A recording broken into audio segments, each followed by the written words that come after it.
Սիրելի նոյեմբերանցիներ, սիրելի տավուշիներ, պայքարի սիրելի ինգերներ, այստեղ նայում եմ առաջի բանը, որ մտա նոյեմբերյան, առաջի հայացքս նոյեմբերյանի ոստիկանության շենքին էր, քաղմասներից քանի հոգի մեր պայքարի ինգերներին հանել ենք։ Իրականում տավուշեցիները երկար տարիներ բոլոր հավաքները, հանդիպումները սկսել են քարոզով օրհնությամբ, Բաքրատ Սրբազանի օրհնությամբ։ Երեք պարոն Օհանյանի հետ Սրբազանի մոտ էինք եւ Սրբազանն արդեն տեղյակ էր, որ գալու ենք տավուշ, որոշեց իր օրհնությունը ուղղակի գրավոր գրել, որը խնդրեց փոխանցեմ։ Սիրելի հարազատներ, իմ սիրելի տավուշցիներ, սրտի խորքից ողջ սիրով ողջուններն եմ հղում ձեր մեր պատմության այս վճռորոշ հանգրվանում։ Ես մշտապես ասել եմ, որ դուք հայության ինքնատիպ նկարագիրն եք կրում եւ հասել են նաեւ ժամը ձեր նկարագրին հարազատ, ձեր անվաճառելի խոսքով ասեք մեր հայրենիքի ազատագրության այս կարևոր փուլում եւս։ Դուք տարիներ շարունակ կյանքով վճարել ու վկայել եք, պաշտպանելով մեր երկրի սահմանները, թիկունք լինելով նաեւ մեր Արցախ աշխարհին։ Դուք կանգնել եք արտաքին թշնամու դեմ, այսօր ժամն է կանգնելու ներքին թշնամու դեմ։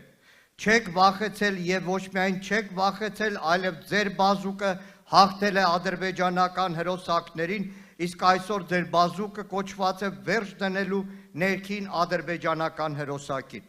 Չեմ ուզում երկար գրել, բայց հիշեք, մենք մեր վերջին խոսքը չենք ասել անարգ թշնամուն, եւ այդ խոսքը պիտի լինի հաղթական։ Եվ դարձյալ ասում եմ, հոգևոր Հայաստանը պետք է հաղթի եւ հայոց գալիք հաղթանակն այլ ընտրանք չունի։ Անպայման գնացեք ընտրության եւ վստահ եմ կընտրեք Հայաստանը։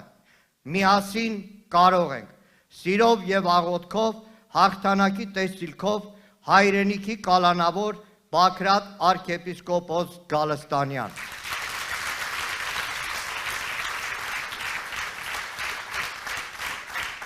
Վաղը մտնելու եմ Սրբազանի մոտ եւ կուզեմ նաեւ ձեր պատասխանը փոխանցել Սրբազան հորը, ասել, որ նոյեմբերյանում ասում էին. միասին, միասին, միասին։ Սիրելի հայրենակիցներ, շատ կարճ։ Իրականում այս ճանապարհը, որ գալիս էինք, ամենադժվարը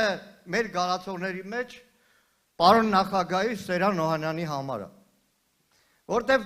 այո, մենք ամեն մեկս կապած է տավուշ աշխարհի հետ, նոյեմբերյանի հետ, այս սարերի հետ, բայց եւ Ռոբերտ Քոչարյանը եւ Սերան Օհանյանը այստեղ անգնահատելի ամագ ունեն դրած, վաստակ ունեն դրած։ Ամեն մեկը կարևոր ընտրություն կատարելուց միշտ համեմատության մեջ է։ Շատ հաճախ ենք այս քարոզարշավի ընթացքում նաև համեմատություն անցկացրել, թե ում ընտրել։ Ռոբերտ Քոչարյանին իր փորձով, իր հանգստությամբ, սառը դատողությամբ, թե լաչառին, հիստերիկին։ Հիմա նոյեմբերյանում կուզեմ մի համեմատությամբ դուք ընտրություն կատարեք։ Խոսքս ուղղում եմ նոյեմբերյանում պայմանագրային զինծառայողներին, երրորդ բանակային հերոսական կորպուսի բոլոր նախկին ներկա ծառայողներին, Ռոբերտ Քոչարյանի նախագահության տարիներին, առանց որևէ խոսք, այն Բաղանիսի մոտի նոր տարի պոստը վերցրել են մերոնք, վերցրել են մի անգամ Ռոբերտ Քոչարյանը կամ պաշտպանության նախարարը չի պոռոտախոսել, գլուխ չի գովացել, պետք է եղել վերցրել են։ Այս անհավասարակրի շրի իշխանության ժամանակ, այդ սահմանազատում ասացի արդյունքում, որ էլի չէր մտնում, նոր տարի պոստը թուրքին տվել են, էսա նոյեմբերյանի աշխարհի, տավուշ աշխարհի համար ավելի ուրիշ համեմատական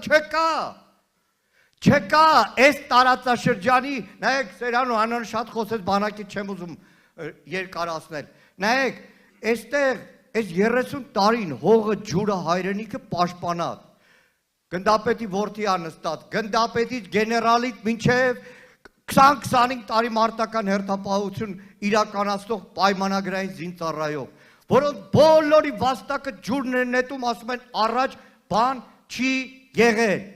Սրանք բանակը չեն սիրում, շատերը զինվորական ընտանիքներից եք, այս Տավուշ աշխարհի հետ սահմանագծման անվան տակ Թուրքին հող տալող պաշտպանության նախարարությունում 7 հոգի ծառայող ունեցող մեկին, որը ոչ վառոդ է հոտատես է, ոչ մարտական դիրքատես է, ոչ այն պահածոն կերելա ոնց որ ձեզնից շատերը մարտական դիրքում, մենակ սահմանագծման համար տվին գեներալ, չեղած մեկին տվին գեներալ, որտեղ սրանց համար գեներալ հետի պատիվ չի, զինվորական պատիվ չի, մարտական ծառայություն չի, ստորակարշությունն է, ու վերջում, անցնող տարիներին շատ հաճախ ա եղել, որ խոսել ենք, ինչպես պարոն Օհանյանն ասեց, ատեստացիայից, որ պայմանագրային զինծառայողների աշխատավարձը ցածր է, ատեստացիա չեն անցնում բնական պատճառով, շատ հաճախ զանգեր եմ ստացել, ասել են ճիշտ է։ Այս ամբիոնից դիմում եմ մեր բոլոր պայմանագրայիններին, մեր բոլոր զինծառայողներին, ընտրություն գնալուց, ի վերջո զինվորական եք, վախը զինվորականի հետ անհամատեղելի է, մի կողմ եք դնում վախը, Պապիկյան Սուրոյից սկսած մինչև Ասերյաններ, բոլորի որ ձեզ ստիպելու են ոնց քվեարկեք, հիշեք, այս աշխարհում նոր տարի դիրքը վերցրել են Ռոբերտ Քոչարյանի ժամանակ, սրանք լուր, խոնար տվեցին թշնամու, ընտրությունն այդպես կատարեք, և հունիսի 7-ին ընտրում ենք համար, հունիսի 7-ին համար, գիտեք, շատ կուսակցություններ քարոզարշավից քարոզարշավ են ձեր մոտ երևում, մեր համար այս սովորական այցելությունն է, դաշնակցականների համար առավել ևս, էլի, մենք ժողովների են գալիս, հաշվետվության, պարբերաբար պետք է գանք։